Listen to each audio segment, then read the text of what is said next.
Hi there, this is Dr. Funke Afolabi Brown. I'm the founder of Restful Sleep MD.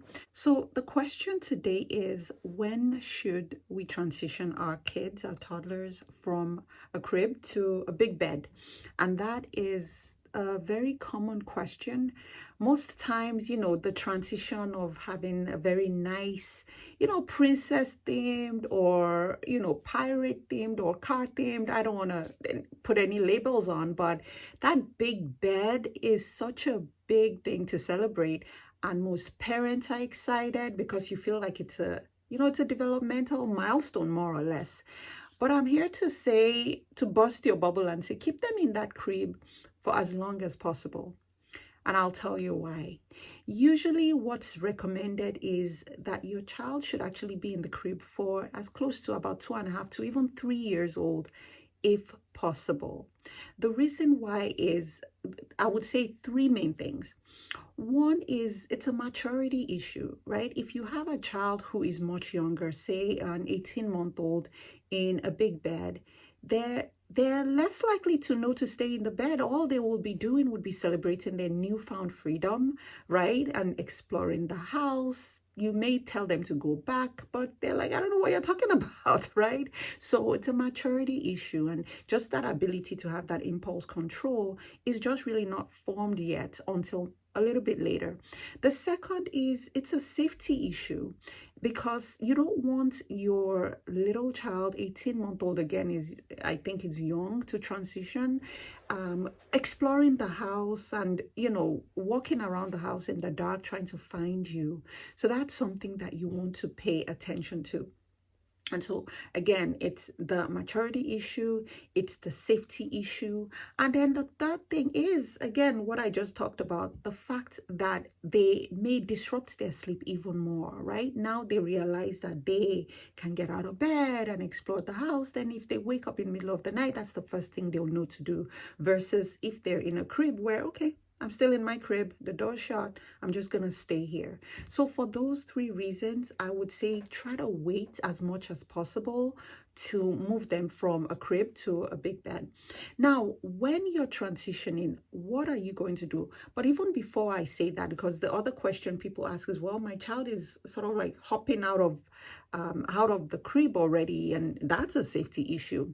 So one of the tricks, one of the things we recommend is making that mattress as low as it possibly can go. Sometimes people even put it pretty much on the floor, because then it's going to take them, they're going to have to really know how to scale a fence pretty much to be able to jump over. So really you want to try to keep that as low as possible. And remember, in that crib, really you shouldn't have anything that it can climb on, because that could potentially be a choking hazard. So again, you want to make that mattress as low as possible.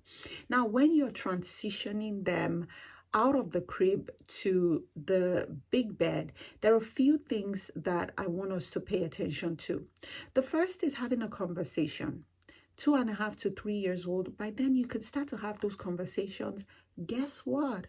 We're moving you into a big bed. You know what that is? And you sort of talk them through that. Talk them about how you're so proud of them. They've been staying in their crib. You feel they're ready to make that transition. Sort of build the excitement. Build the excitement of what that is. It's going to be a different bed. It's not going to have 4 different posts now, and things like that. So have a conversation. The second is, make it a big deal when you go ahead to purchase the bed, the big bed, helping make it a big deal. Balloons and whatever it is, celebrate it.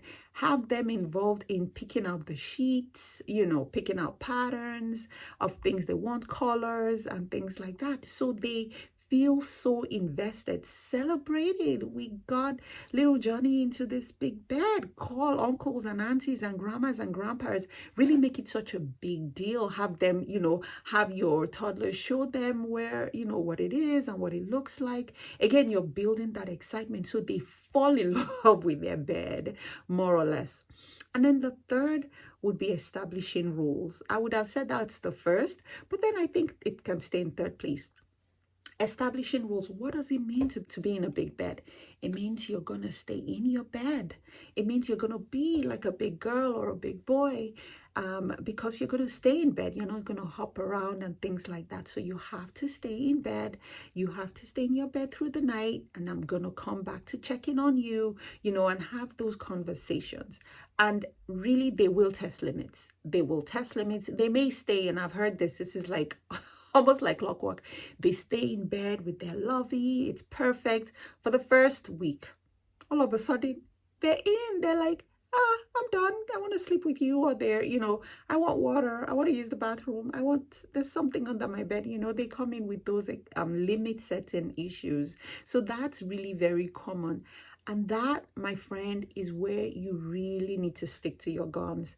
You really need to be as consistent as possible and say, it's time for bed, and walk them right back. If they get out of bed, walk them right back. No fuss. You're not angry. You're not upset. You're not engaging at all. It's time for bed. Let's go back to your room. You tuck them in. Good night. I love you. And you walk out the door. You're going to keep doing that. You're going to sound like a broken record, but it's that consistency. Because one of the things they're seeking also is a response from you, and they will take anything. They'll take a positive response, a negative response, any kind of response. So don't try not to engage. It's time for bed. You put them back in bed, and that's exactly what you do. And when they are staying in bed, you will lavish them with praise. I'm so proud of you. Great job staying in your big bed.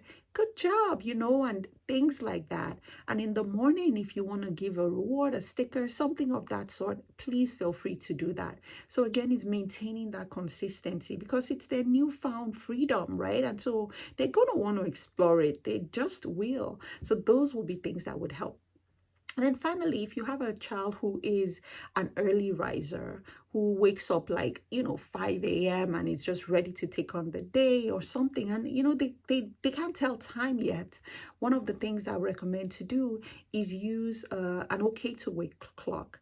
And you can find that online in different places. I'll put a link to one of my favorite in the show notes, but that's something that is really helpful. And what you will do is that you will set the time for a little before when you typically would expect them to wake up. So you don't want to set them to fail. So say for instance, they wake up by 5:30 and you want them to get out of bed at 6.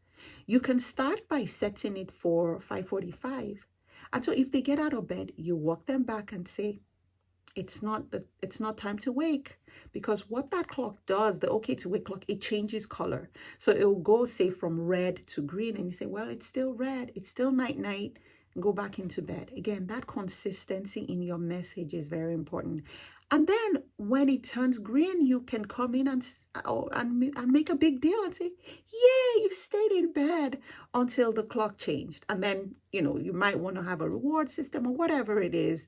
Essentially, again, really affirming the good behaviors, ignoring the negative behaviors, avoiding engaging, and staying consistent with your message. So again, in transitioning your child from a crib to a big bed is a big deal. Who doesn't want that? But developmentally, you want to consider that for your child. You want to make sure that you keep them in that crib for as long as possible, probably at least 2.5 to 3 years old, because after that, then you can engage them in conversations that they can follow. And then if you start to get into issues where they're running up and down and getting out of bed, setting those limits with some of the strategies I just explained is definitely very helpful. So I hope this has been helpful. If it has, I would like it if you love this video, if you comment, and if you share with those in your circle, as well as subscribe to my channel. That way, once new content comes out, you will be the first to know. Also, I am available to coach busy moms in terms of their sleep, because I realize as busy moms, most times we're not prioritizing ourselves, we're not prioritizing our sleep, and that's what I do. I help busy moms prioritize sleep. They and their children prioritize sleep so they can thrive and reach their fullest potential. And the best way to connect with me is to go to restfulsleepmd.com, which is also in the show notes. So until next time, I hope you rest well.